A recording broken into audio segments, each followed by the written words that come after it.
Olá, vamos continuar o nosso estudo agora trabalhando o artigo 140. O artigo 140 diz o seguinte: o falso motivo só vicia a declaração de vontade quando expresso como razão determinante. O falso motivo só vicia a declaração de vontade quando expresso como razão determinante. Se não for razão determinante, não há que se falar no falso motivo. Não há que se falar que o falso motivo vicia a declaração de vontade. Erro relativamente ao motivo. Motivo é a razão subjetiva da efetivação do ato jurídico. Motivo é a razão subjetiva da efetivação do negócio jurídico. O erro, caros colegas, nesse caso, seja ele de fato ou de direito, não é considerado essencial.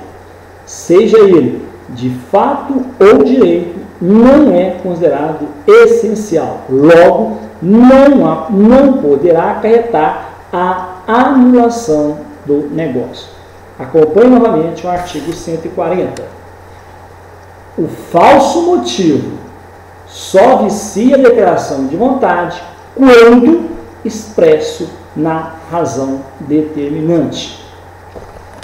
Ora, se perguntássemos qual foi o motivo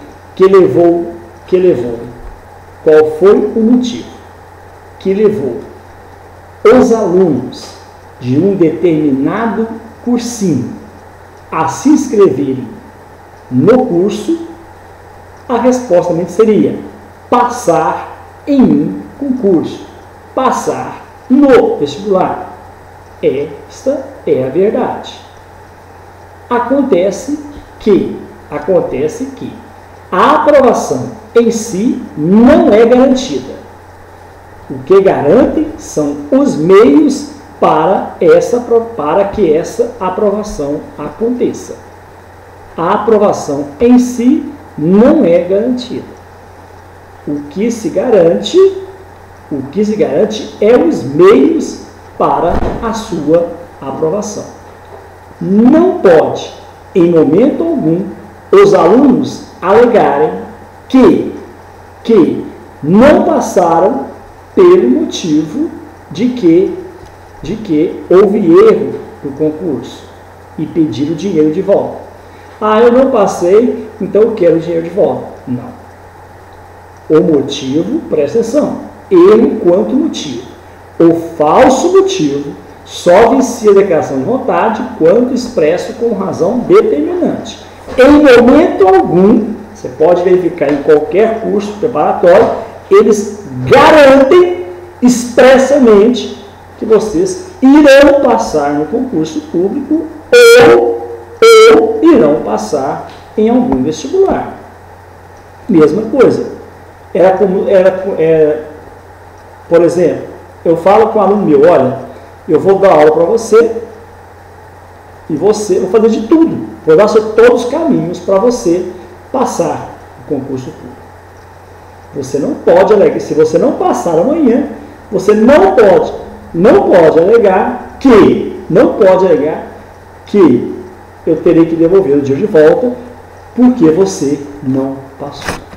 Aquele que erra quanto ao motivo, aquele que acredita que o motivo X vai se consumar e depois se desaponta com a sua consumação, a princípio deve acreditar a si próprio os efeitos do negócio e não anular a prática negocial alegando erro quanto ao motivo. Imagine outro exemplo aqui. Uma farmácia garante aos seus clientes que os remédios lá vendidos eram mais baratos que as empresas concorrentes. Preste bem atenção. Em certos casos, O motivo é mais que um simples motivo. O motivo se transmuda em causa contratual. Para acontecer que o motivo que leva, pode acontecer que o motivo que leva a pessoa a celebrar um contrato seja inserido no bônus desse contrato como razão determinante. Que ele seja expresso na letra contratual. Imagine que essa farmácia, ela garante aos seus clientes que o preço que ela vende é mais barato do que as outras empresas concorrentes. E ela escreve isso, divulga isso. Aí sim, se o comprador encontrar outro preço mais em conta, ele pode cobrar desta farmácia. Porque ela fez expressamente, ela declarou expressamente que os seus preços eram mais baratos do que os concorrentes. Preste atenção no que fala o artigo 140. O falso motivo só vicia a declaração de vontade quando expresso como razão determinante. Agora, nesse caso, essa farmácia que divulgou, que afirmou que o preço dela é mais em conta do que o do concorrente, ela sim, neste caso, está incorrendo no falso motivo determinante. Falso motivo determinante. Ora, o motivo é um impulso psíquico que leva alguém a efetivar o negócio. Eu, como cliente daquela farmácia, comprei na farmácia confiando completamente nela. Eu nem me preocupei, porque ela fez um contrato expresso comigo. O meu preço é mais barato do que o concorrente. Eu não me preocupei em momento algum verificar o preço do concorrente. A causa é a razão objetiva do negócio. A arguição de nulidade relativa do ato por falso motivo. O erro quanto ao fim colimado vicia o negócio jurídico se nele figurar expressamente, integrando-o como sua razão determinante e essencial. Outro exemplo. Alguém deu um prédio a uma pessoa, declarando que o faz porque o donatário lhe salvou a vida num incêndio. Se isso não corresponder à realidade, provando-se que a citada pessoa nem mesmo havia participado do salvamento, o negócio será viciado e, portanto, será anulável. Falso motivo declaradamente determinado. Falso motivo determinante do ato negocial ou do negócio jurídico. Artigo 141, preste bem atenção. A transmissão errônea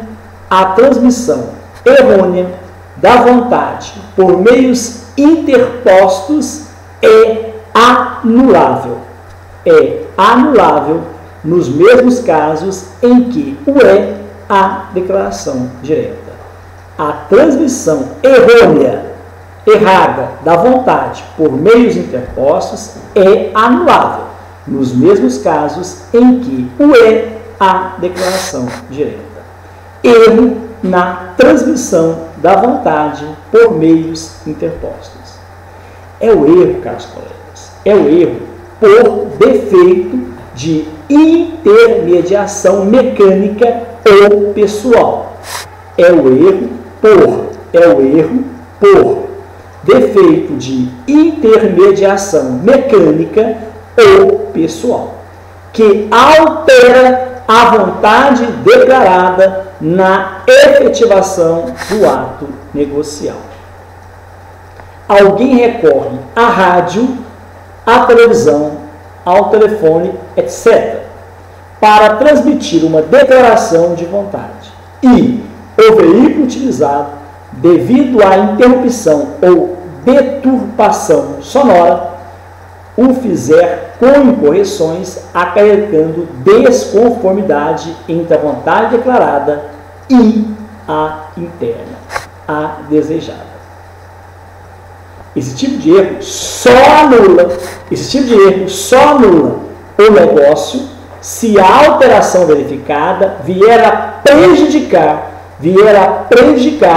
o real sentido da declaração expedida. Esse erro só anula o negócio se a alteração verificada vier realmente a prejudicar o real sentido da declaração expedida. Em caso contrário, ele será insignificante. Em caso contrário, ele será insignificante e o negócio efetivado prevalecerá. Da mesma forma que a lei admite a anulação por erro recainte sobre uma declaração direta da vontade, a lei também vai admitir a atuação do erro por meios interpostos. Artigo 142. Erro na indicação da pessoa ou coisa.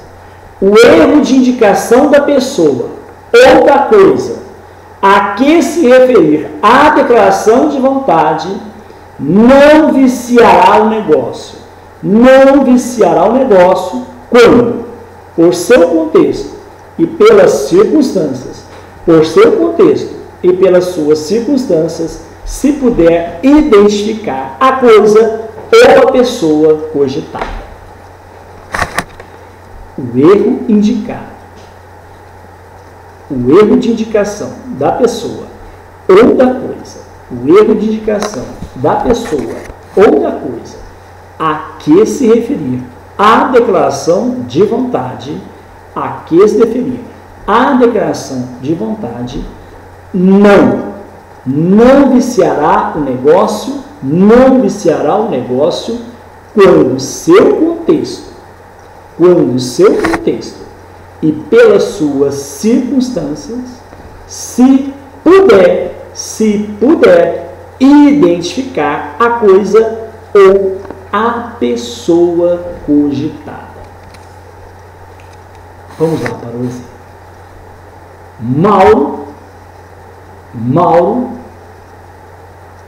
Godoy, ao invés de Mário Godoy, que seria o correto. No contrato, a parte redigiu o nome Mário, não como ele realmente é. Errou-se denominação referente ao nome de Mário. Porém, CPF, identidade, endereço e demais outras circunstâncias que poderiam identificá-lo foram redigidas corretamente. Apenas o seu primeiro nome saiu trocado. Um erro como esse pode dar margem à anulação de todo o contrato? Não. Pois isso seria um absurdo. Como Hernando Fernandes da Silva, colocar Hernando Fernandes dos Santos. Afinal, embora tenha havido um erro na sua qualificação, as circunstâncias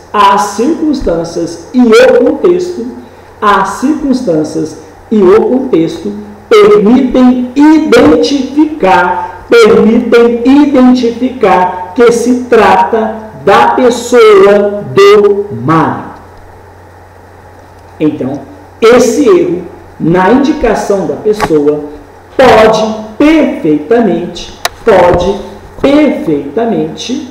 ser superado, já que, de acordo com o contexto e com as circunstâncias, é possível identificar a pessoa correta.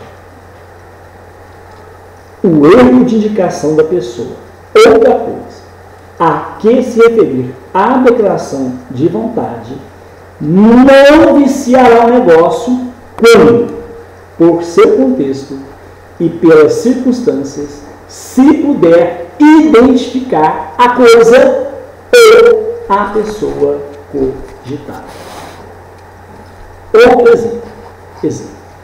Pode acontecer que também, ao redigir o contrato, a pessoa se equivoque ao fazer a referência ao CEP, mas a rua, o bairro e o número estavam corretos. Dessa forma, era possível identificar de que imóvel se tratava. Então, em casos como esse, o contexto ou as circunstâncias permitem esclarecer para as partes que o imóvel era aquele. Muito embora o CEP seja escrito de maneira equivocada. Na verdade, esses tipos de erros são chamados de erros secundários, ou seja, erros insignificantes, de pouca importância, a não ensejar nunca a ação de anulação do ato ou negócio jurídico. Artigo 143, artigo 143. O erro de cálculo autoriza a retificação.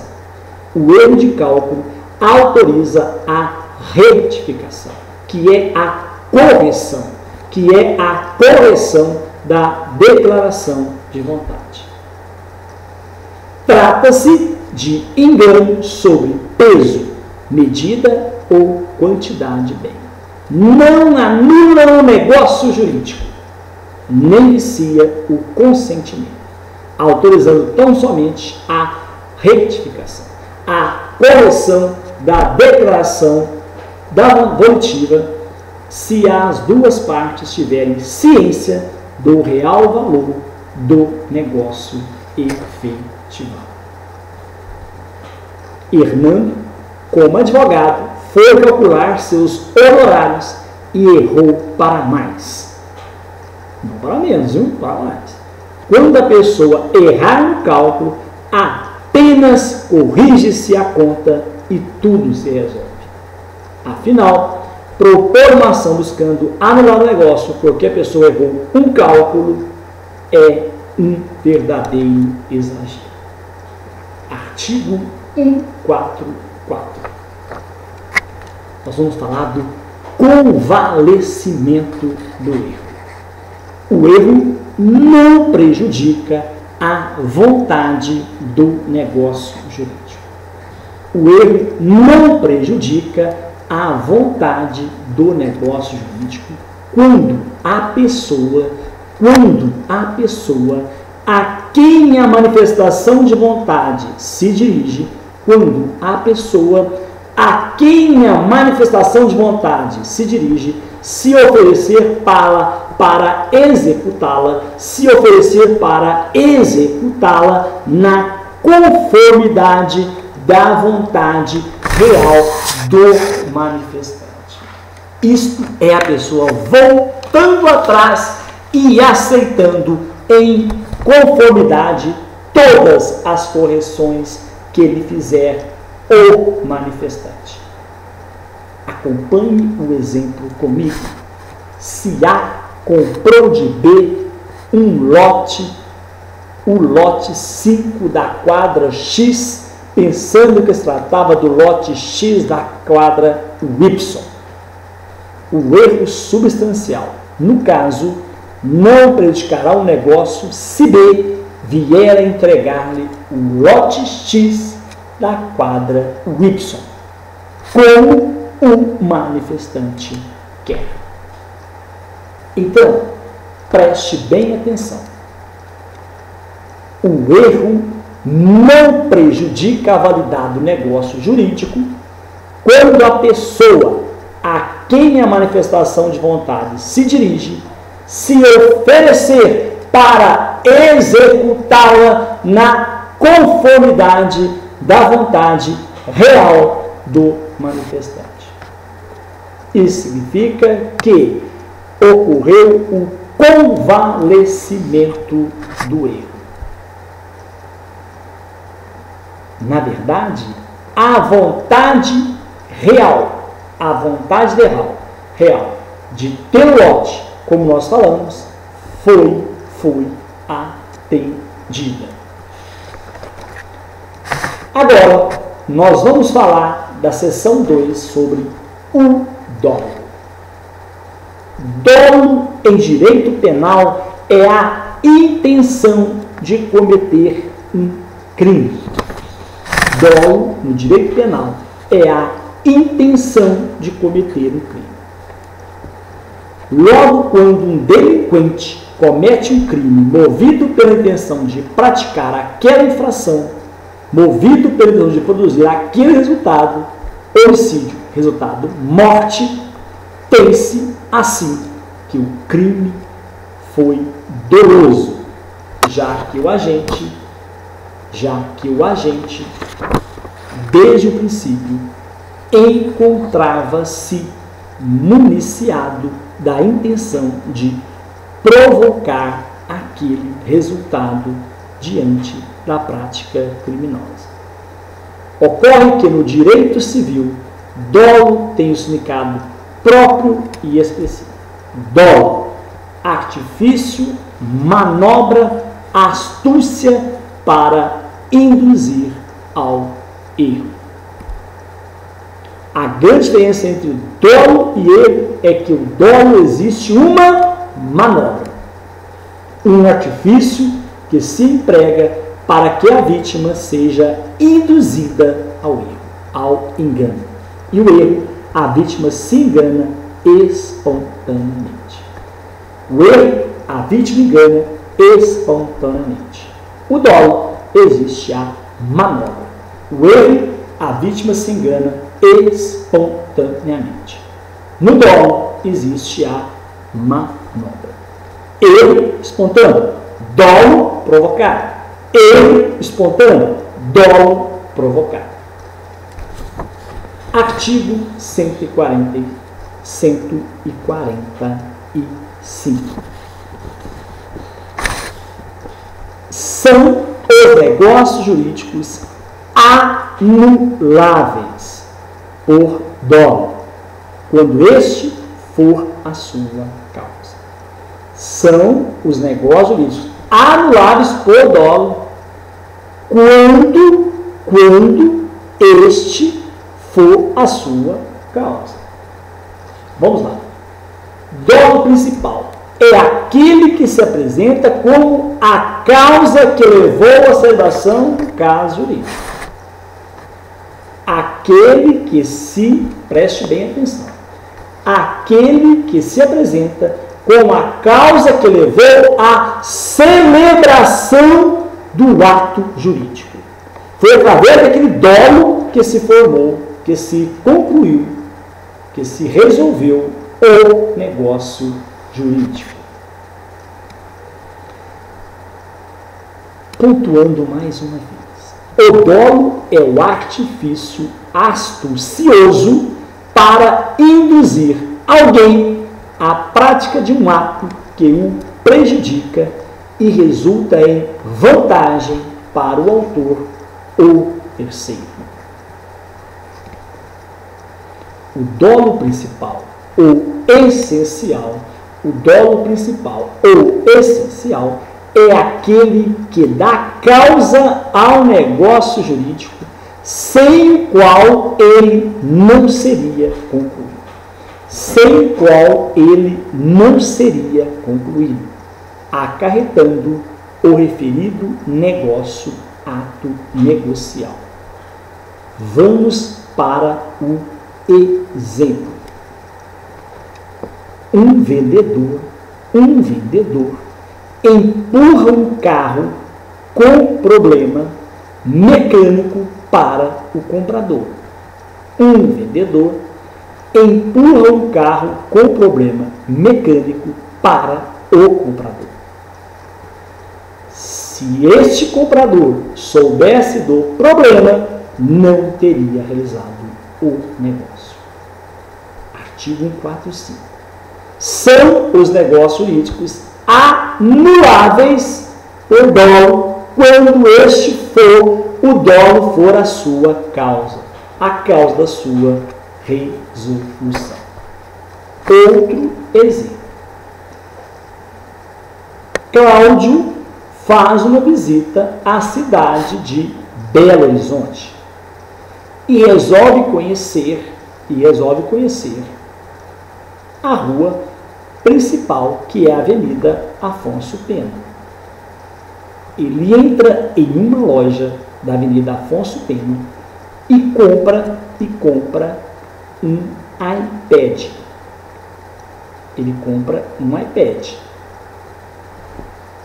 Tudo bem. Óbvio que ele sabe que pelo preço que ele pagou naquele iPad, pagou R$380, há alguma coisa errada com aquele iPad. Deve ser do Paraguai. Chega com o seu iPad na sua cidade do interior, cidadezinha pequena. Preste atenção.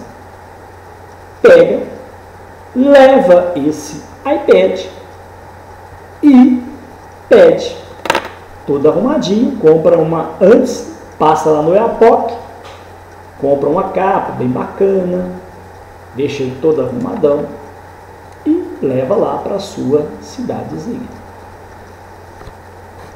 Chegando lá,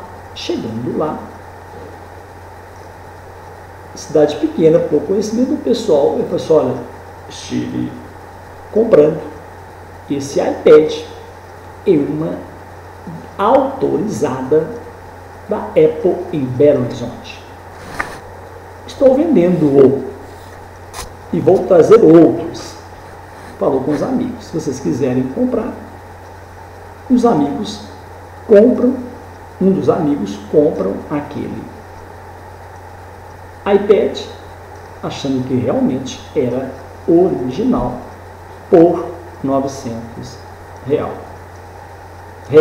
E quando a vítima descobrir a verdade, ela ingressará com ação anulatória, pois nos termos do 145 são anuláveis os negócios jurídicos viciados por dolo principal. Dolo Dolo aquele que se apresenta como causa que levou o negócio da celebração do negócio jurídico. Ele manipulou, né? Aí o comprador achou que realmente era um iPad com todos os pormenores, que era realmente da Apple. Então houve dolo principal. Foi a causa para a venda, para a realização desse negócio. Vamos lá. Artigo 146. O dolo acidental não deixa de ser uma espécie de dolo e de referir ao expediente astucioso utilizado para enganar a vítima. A diferença é que dolo acidental não chega a ser a causa do negócio jurídico.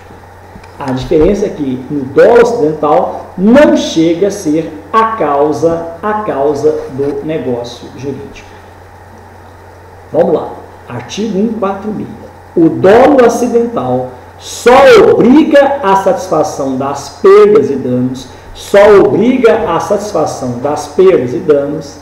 e é acidental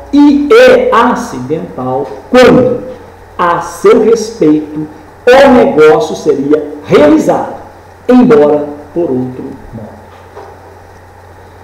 O professor está repetindo muito para você entender, para você assistir essas aulas e não precisar mais voltar nessa matéria. O dolo acidental, olha a diferença. O dolo acidental só obriga à satisfação das perdas e danos.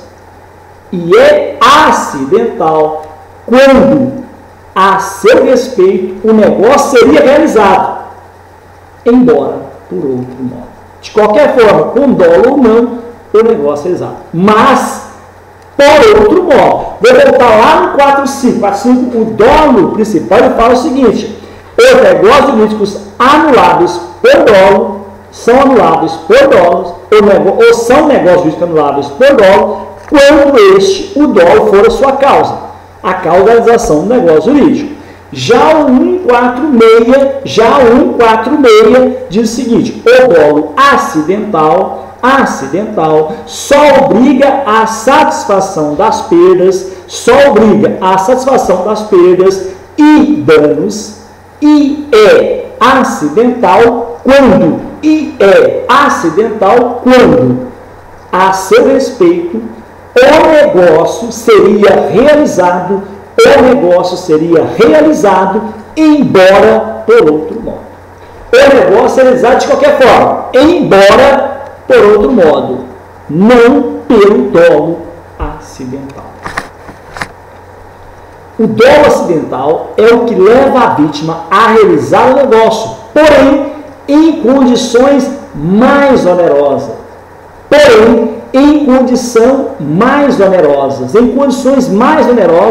ou menos vantajosas, não afetando sua declaração de vontade, embora venha a provocar desvios.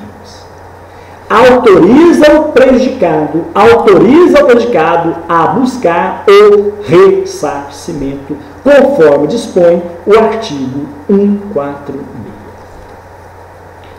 Vamos para o exemplo para vocês entenderem melhor.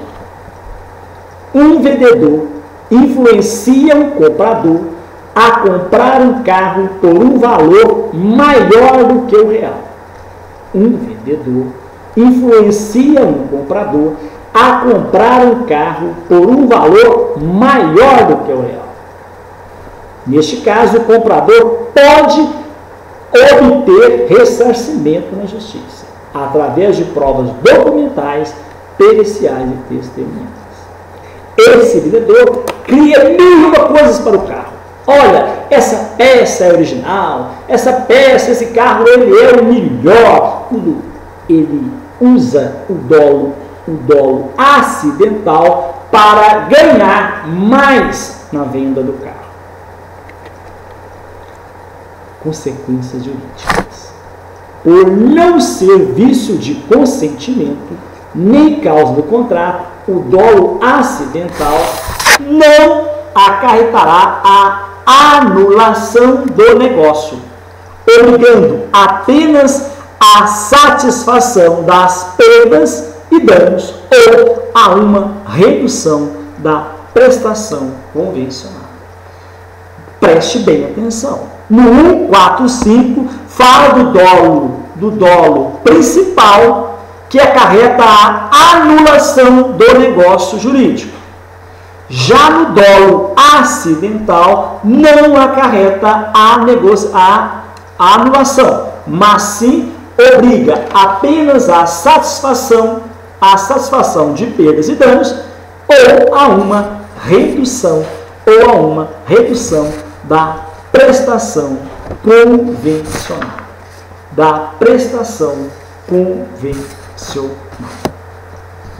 O dolo principal pode marcar aí agora. Eu espero você pegar a sua caneta. O dolo principal é a anulabilidade, causa a anulabilidade, que é a nulidade relativa. O dolo eventual, que é o dolo acidental, causa a indenização das perdas e dos danos. Artigo 147. Artigo 147.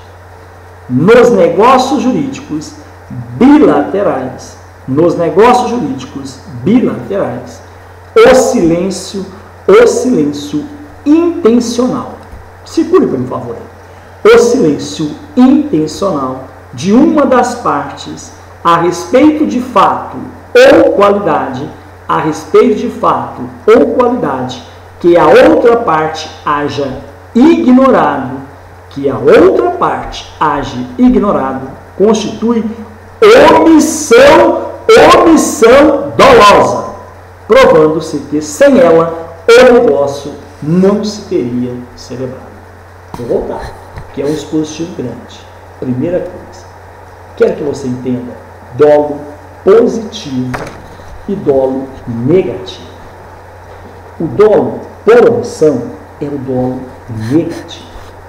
Dolo negativo é a manobra astuciosa que constitui uma omissão dolosa ou reticente para induzir um dos contratantes a realizar o negócio jurídico.